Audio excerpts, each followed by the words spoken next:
a quien ustedes conocen y del cual yo les hablo a diario, de su firma jurídica Venme Legal, nos asesore un poco y nos muestre y nos diga su análisis de estas dos decisiones, una de la Corte Suprema y la otra de un juez federal. ¿Cómo está, doctor Benítez? Le saludamos Carlos y Agustín. Bienvenido al programa. Buenas tardes. Buenas tardes, los Acosta. ¿Cómo están ustedes? ¿Qué tal, doctor? Gusto saludarlo como siempre. Sí, señor. Doctor, por favor, le cedemos la palabra sobre la constitucionalidad de la situación de la ciudadanía de las personas nacidas acá, aunque sean de padres indocumentados. Para que los oyentes entiendan, la semana pasada se interpuso una demanda colectiva. Una demanda colectiva es lo que llaman en inglés un class action. Es una demanda que abarca un grupo grande de personas y la Corte dio carácter de admisión a la demanda colectiva y precisamente lo que ha hecho el juez es interponer una medida de lo que llamamos en nuestros países una medida cautelar, una medida preventiva para que no ocurra una deportación hasta que la Corte escuche los argumentos sobre este asunto. Me parece que por ahí va la cosa. Sí, así es. Bueno, muy buenas tardes a ambos, a toda su audiencia. Ciertamente partamos del punto de que la audiencia, la enmienda 14, como bien tú estabas indicando, Carlos, señala o establece el derecho a la ciudadanía producto del nacimiento. No hace distinción a el hecho de si eres nacido de padres ilegales, de padres indocumentados, etcétera. No hace mención alguna de eso. Basta con nacer en territorio americano o lo que pueda ser considerado como parte del territorio americano para efectos de ser ciudadano americano. ¿Okay? Sin embargo, esa enmienda 14 utiliza una pequeña expresión que indica algo como subject to the jurisdiction, es decir, sujeto a la jurisdicción, y digamos que esa ha sido la brecha, la pequeña raja que consiguió de alguna manera la administración para justificar todo este sinfín de argumentos, etcétera, que están dando de alguna u otra forma camino a que ellos intenten lo que es eliminar el derecho a la ciudadanía por nacimiento consagrada en esa enmienda 14. Espérese que lo interrumpo ahí, abogado, porque la estoy leyendo. Y usted dice que quienes defienden el retirarle o no otorgar la ciudadanía a hijos de inmigrantes ilegales se basan en la siguiente expresión. Dice aquí, otorga la ciudadanía a todas las personas nacidas o naturalizadas en los Estados Unidos y sujetas a su jurisdicción. Es decir, claro, ahí comienza lo que ustedes en derecho llaman la interpretación de la ley. La interpretación de la ley que indudablemente se está dando de forma muy acomodaticia, pero que las cortes de forma bastante reiterada, de manera bastante uniforme, han venido respaldando, como el hecho de que todavía eso no es algo que esté, que haya sido objeto de ataque, que haya sido objeto de discusión, porque sencillamente parece formar parte de lo que, bien como indicaba Agustín, es el espíritu claro de la norma, más allá de cuándo haya surgido, de cuándo se haya plasmado, etc. ¿Ok? Entonces, posteriormente, el gobierno logró, emitió ese decreto, múltiples estados empezaron a emitir medidas de protección, dentro de estos fueron 22 de los 50 estados, 28 no habían dictado, pero se dictaron medidas, digamos, de injunction general, medidas que generaban una cobertura a todo el territorio de los Estados Unidos. Eso entró en discusión y en fecha reciente la Corte Suprema, en una decisión bastante polémica, señaló que las Cortes Federales no podían dictar medidas de injunction de manera general, salvo que pasaran por medidas o cautelares de naturaleza temporal o a través de medidas que derivaran de un class action. Y esto es lo que está surgiendo en este momento, tal cual como lo estaba planteando Agustín.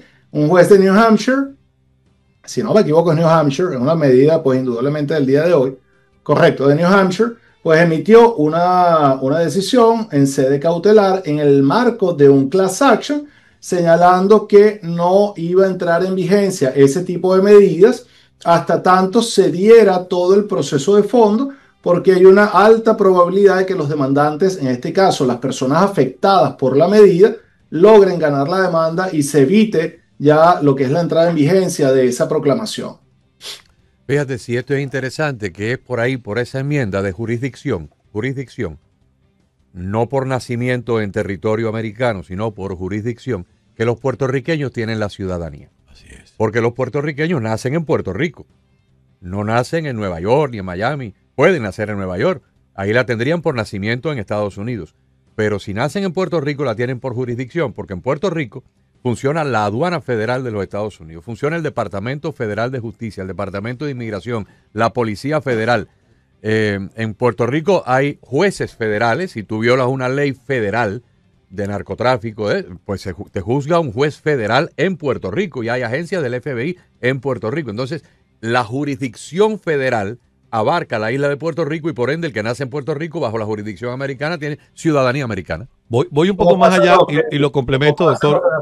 Militares, o que son derivados de nacimientos de funcionarios diplomáticos. A esa iba. Si usted está casada con un diplomático y resulta que lo asignan, no sé, voy a decir en un país no tan cercano como México o Canadá, no sé, lo asignan en Honduras, lo asignan en Buenos Aires. Usted es americano, su esposo. Lorenzo Palomares. Ajá. Hijo de una diplomática estadounidense que fue enviada en misión diplomática a Cuba antes de Fidel Castro. Ahí está. Lorenzo Palomares tiene su ciudadanía americana desde el momento que nació, aunque nació en Cuba. Porque es hijo de una diplomática americana. Que estaba por jurisdicción. Por jurisdicción. En Cuba. John McCain nace en Panamá, pero su padre era un comandante de las bases militares de Estados Unidos a la orilla del canal. Por lo tanto, adquiere la ciudadanía americana en el momento de nacer. Por jurisdicción. Así es. Entonces, ahí está, ¿verdad, doctor?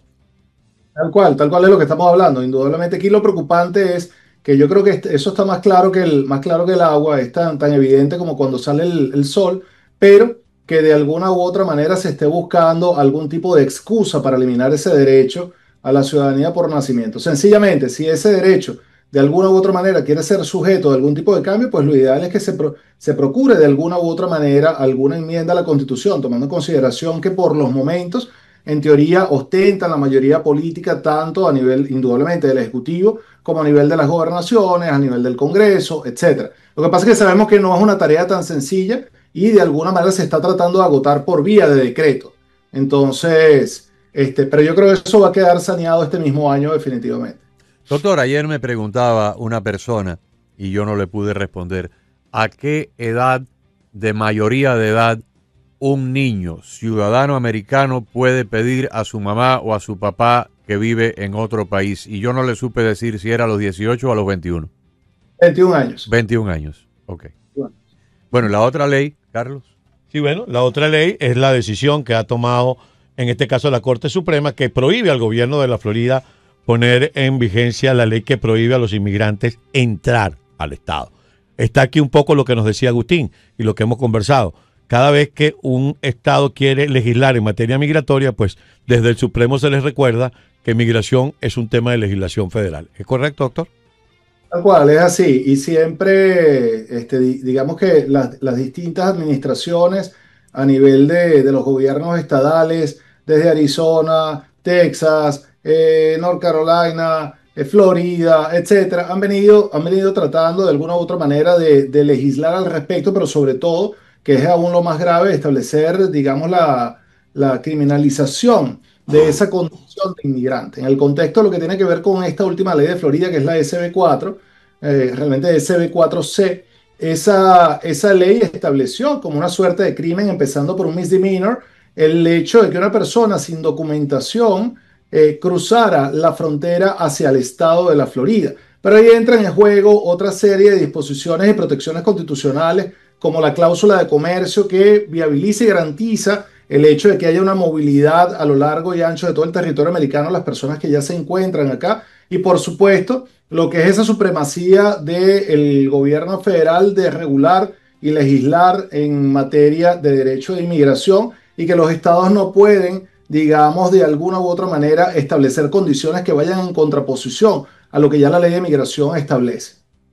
La Constitución es muy clara en esto, y la Constitución abarca los 50 estados.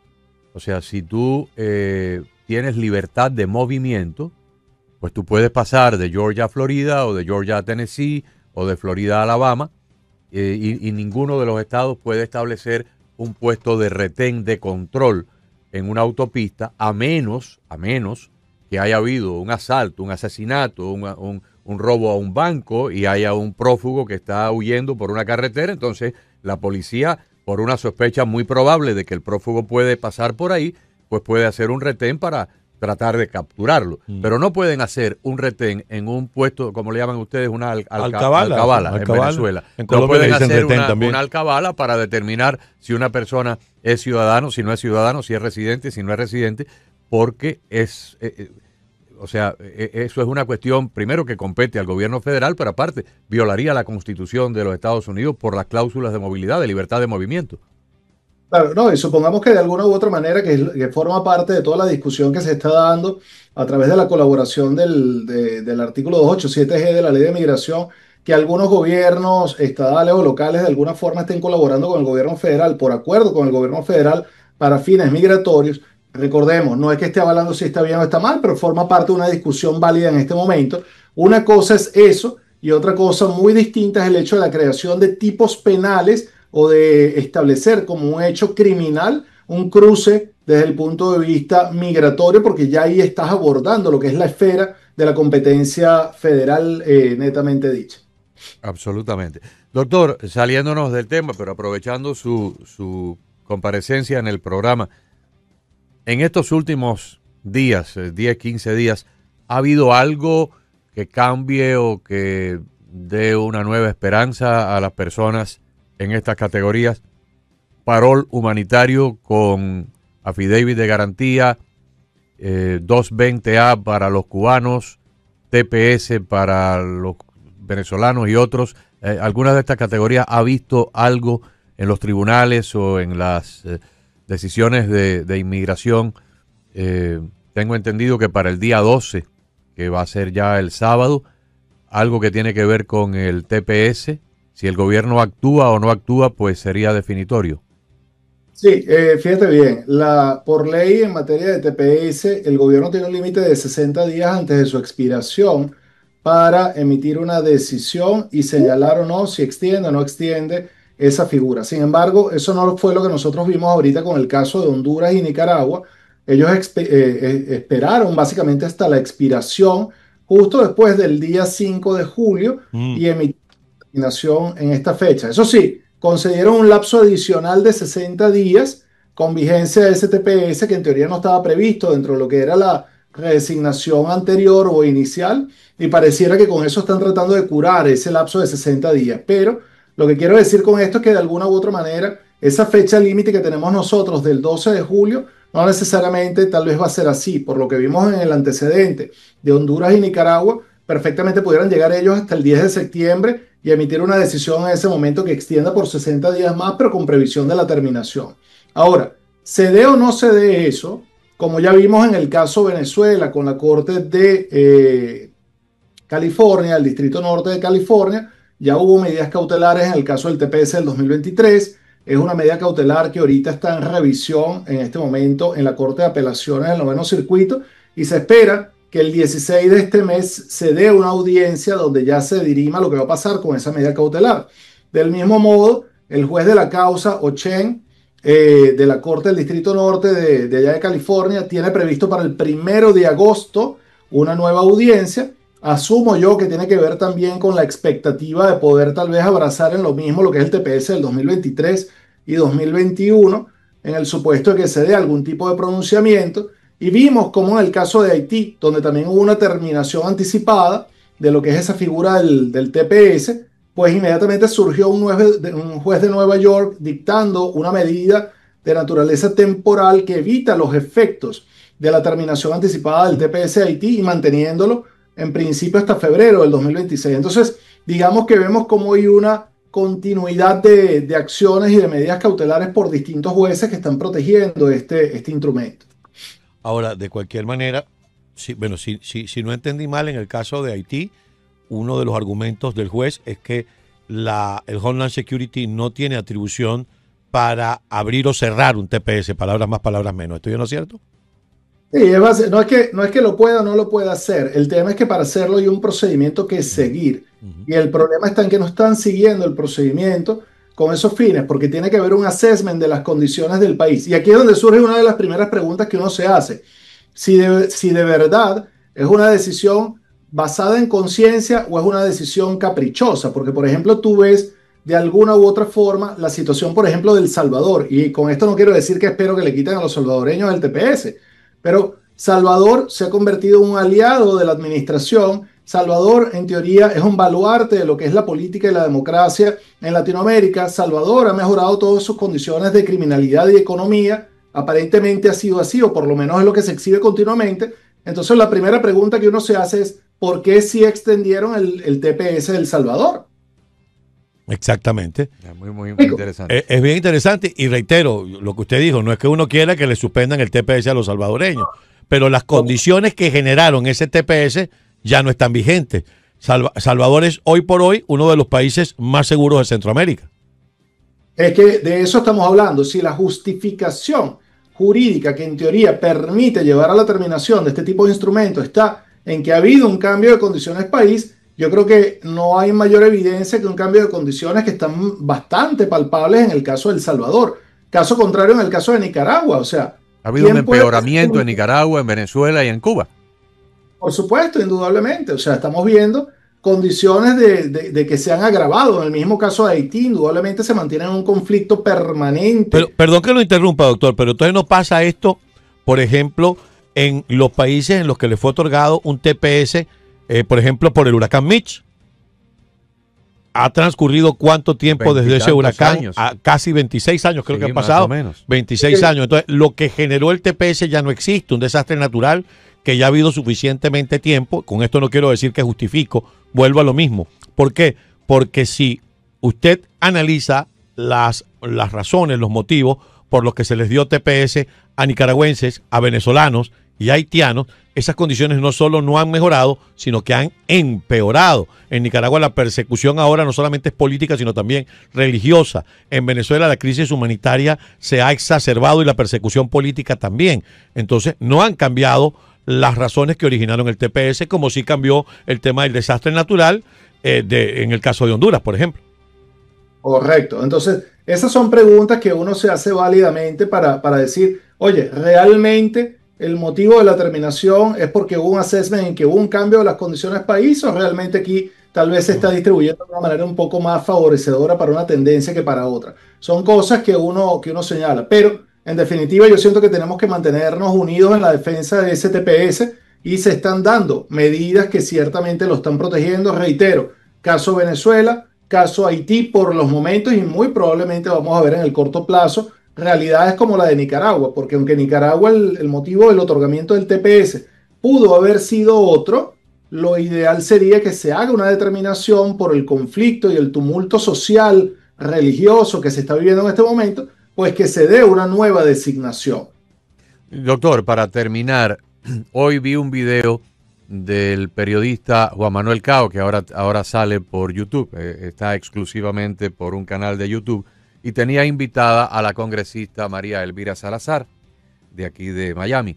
Y la congresista argumentaba con mucha vehemencia, y a mí me parece que tiene toda la razón, que la autorización que le dio el gobierno de los Estados Unidos a los cubanos que entraron con esta nomenclatura del 220A constituye cierta legalidad para justificar ese acápite de la Ley de Ajuste Cubano de 1966, que establece que para la persona poder optar por la residencia a través de la Ley de Ajuste Cubano tiene que haber tenido una entrada legal a los Estados Unidos. Entonces decía ella, cuando les dieron el 220A, de cierta manera lo estaban legalizando, aunque el gobierno haya cometido un error, aunque el 1020A haya sido completamente inapropiado, el mero hecho de que el gobierno se los concedió, los admitió en el territorio nacional, les permitió trabajar con un permiso de trabajo y acceder a toda la gama de oportunidades sociales que tenemos en los Estados Unidos con el 220A, constituye de facto una admisión legal que entonces debe ser aceptada por la Ley de Ajuste Cubano. ¿Qué está pasando con eso? Mira, lo que sucede como antecedente es que ciertamente eso fue un análisis que trajo a colación un juez de Miami. Ahorita no recuerdo el nombre y el apellido de ese juez, ¿ok? Pero lo hizo un juez de Miami, y el juez de Miami precisamente establecía que se equiparaba la figura de un parol desde el punto de vista jurídico esa entrada porque la ley de migración no establecía una forma de liberación como la que se estaba dando en el marco del I-220A y que desde el punto de vista de las circunstancias jurídicas que rodeaba ese acto de liberación, eso se entendía o debía entenderse como un parol y por ende como una entrada legal. Desafortunadamente, el 11 de septiembre del 2023, la Junta de Apelaciones, el Board of Immigration Appeals, dicta una decisión, caso, si no me equivoco, Cabrera Fernández, donde ellos establecieron que no, que supuestamente eso era un parol de naturaleza condicional y que no se equiparaba al parol que se permitía una entrada de forma legal al país y de alguna manera echaron al traste con esta posición. Indudablemente, eso está en discusión ahorita, eso está a nivel de las cortes ahorita, etcétera. Cualquier cosa pudiera surgir en un futuro, pero por los momentos la ley que rige es la de esa decisión de la Junta de Apelaciones. ¿Y esa Junta de Apelaciones del Circuito de Inmigración pudiera ser sobreseída por un panel de apelaciones de la Judicatura Federal? Sí, señor, definitivamente. Normalmente forma parte de acciones y ataques ante las Cortes Federales. Ellos están sujetos a la revisión de las Cortes Federales y eventualmente eso pudiera incluso llegar hasta la misma Corte Suprema de Justicia para que se defina ya esto de forma definitiva. Pero por los momentos, como te comento, no existe un cambio en lo que fue esa decisión y por ende no se les está dando no se les está equiparando como esa entrada legal y por eso es que han tenido tanta dificultad para continuar con lo que tenía que ver con la regularización por la ley de ajuste cubano. Bueno, esperemos que se tome la decisión correcta en este sentido, porque hasta ahora todo pareciera que hay una suerte de persecución y eso... Yo no puedo comprender que se argumente que una persona que entró con la anuencia, permiso, autorización del gobierno americano y le hayan dado un documento, sea temporal o sea indefinido, ese permiso, esa anuencia, esa autorización constituye una entrada legal. Claro, lo admitió el gobierno. Este es un caso similar al que yo siempre pongo como ejemplo, y ayúdeme, doctor Benítez, estamos abusando de su tiempo. El parol humanitario, cuando el gobierno puede estar equivocado o no, pero lo puso, la posibilidad de que usted patrocine a alguien, incluso que no sea su familiar, para traerlo a los Estados Unidos. Una vez que usted introduce todo, a esa persona le llega un correo que se lo envía al gobierno. Le llega a Pedro Pérez en Caracas: mire, hemos aceptado que usted venga a los Estados Unidos bajo el patrocinio de Carlos Acosta. Prepare sus papeles y tiene tal fecha para entrar. Se lo está diciendo el gobierno. Usted entra a un avión de dos formas. Usted entra como polizón y se esconde en el tren de aterrizaje sin que nadie lo vea, y eso es una entrada ilegal.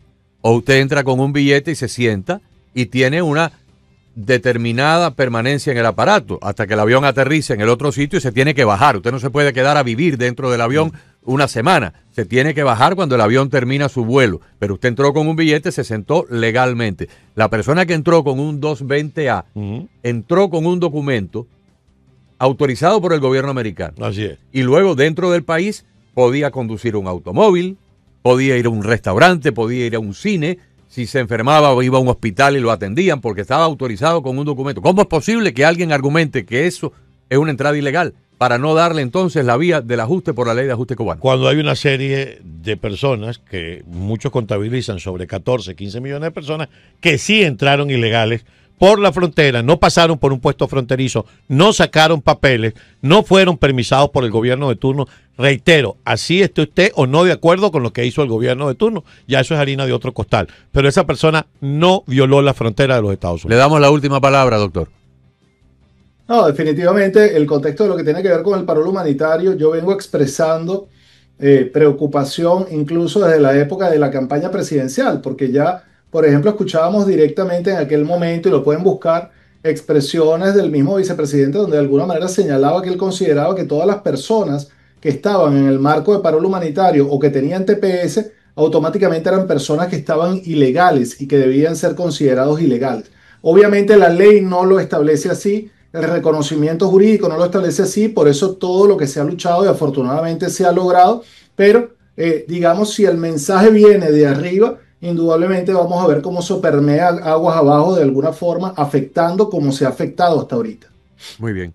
Doctor, como siempre, muchísimas gracias, Carlos. Vamos a dar el teléfono. Sí, vamos a dar el teléfono de la oficina del doctor Héctor Benítez, de su equipo jurídico en Benme Legal. Es el 786-558-5625. 786-558-5625. Tiene 3 direcciones en Florida, lo pueden ver en su sitio en internet. Una dirección en Texas, en la ciudad de Katy, pero tiene este número de teléfono: 786-558-5625. Muchas gracias, doctor Benítez. Excelente tarde. Gracias, igual para usted.